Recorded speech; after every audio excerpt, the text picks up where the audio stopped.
نبی پاک صلی اللہ علیہ وآلہ وسلم نے علماء کرام پڑھانے والوں کو مخاطب کر کے ارشاد فرمایا، بات ذرا غور سے سننا۔ حضور علیہ السلام نے فرمایا لو ان اہل العلم صانوا العلم، آپ کو اور بھی کافی لوگوں کو کافی دیر تک یہ گلہ رہا ہوگا، اور ہے شاید آئندہ بھی ہو، اللہ کرے ختم ہو جائے، آج انشاءاللہ اس حدیث سے ختم ہو جائے گا۔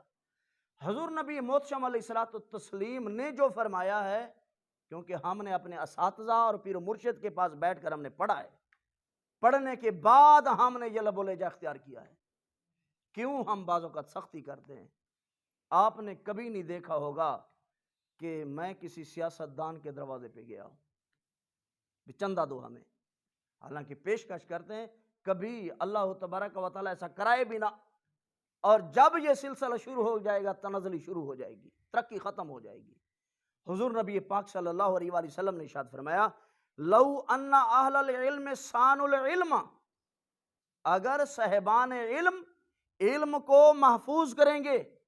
اللہ تعالیٰ نے پیسہ دیا، کتابیں لیں گے، قرآن حدیث کی تفسیر کی، اس علم کو محفوظ رکھیں گے، وَوَضَعُوهُ عِنْدَ أَهْلِهِ،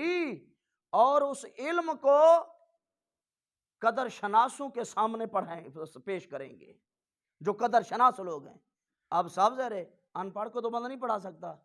جو طالب العلم کچھ پڑھا ہوا ہوتا ہے، قرآن حدیث کا حافظ ہوتا ہے، قرآن پاک کا حافظ اور قاری ہوتا ہے، جب وہ آ جاتا ہے اس کو پڑھانا شروع کر دیتے ہیں تو اس کے اندر صلاحیت، اہلیت اور فیکلٹی موجود ہے۔ تو نبی پاک علیہ السلام نے فرمایا یہ علم والے لوگ اگر علم کی حفاظت کریں اور جو ذی شعور لوگ ہوں اور صلاحیت رکھتے ہوں ان پر اپنا علم پیش کریں، لَسَادُوا بِهِ أَهْلَ زَمَانِهِمْ، تو میرے آقا علیہ السلام نے فرمایا میں مصطفیٰ کریم علیہ السلام گارنٹی دیتا ہوں وہ علم والے زمانے کے سردار بن جائیں گے۔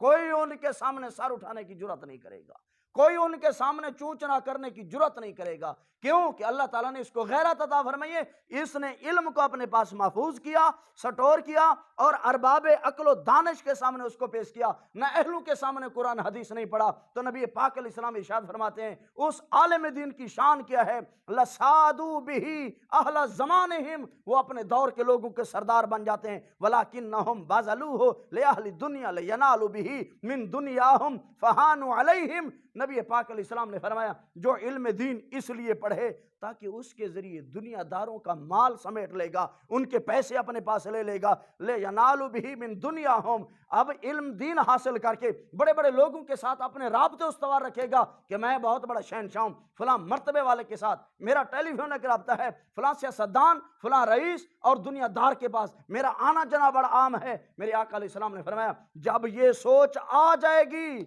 تو فہانوا علیہم، اس وقت علم والے، وہ مولوی ہوں، علامہ ہوں، وہ ہلکے ہو جائیں گے لوگوں کے سامنے، لوگوں کے دلوں میں آ جائے گی کہ حضرت جب بھی پیسہ مانگتے ہیں تو اپنے لیے مانگتے ہیں۔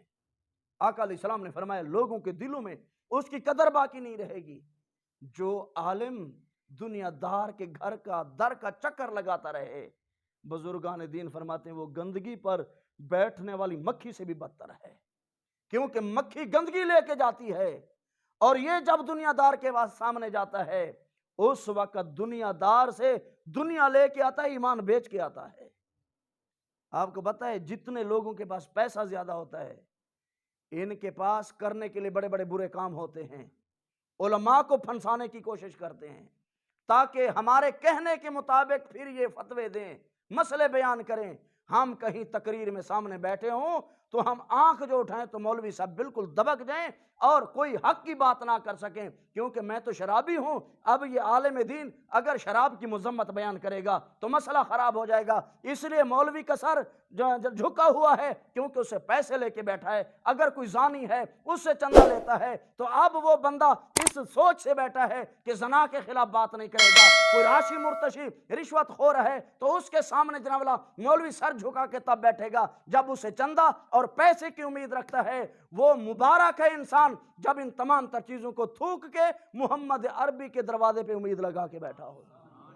اس کو پرواہ نہیں ہونی چاہیے کوئی زانی ہے، کوئی شرابی ہے، کوئی ظالم ہے، کوئی ڈاکو ہے، او بھئی ان کو اپنی جگہ پہ رہنے دے۔ تو محمد عربی کی شریعت کا کوڑا ہاتھ میں لے کر گھماتا چلا جا، خدا جانے اور نتیجہ جانے۔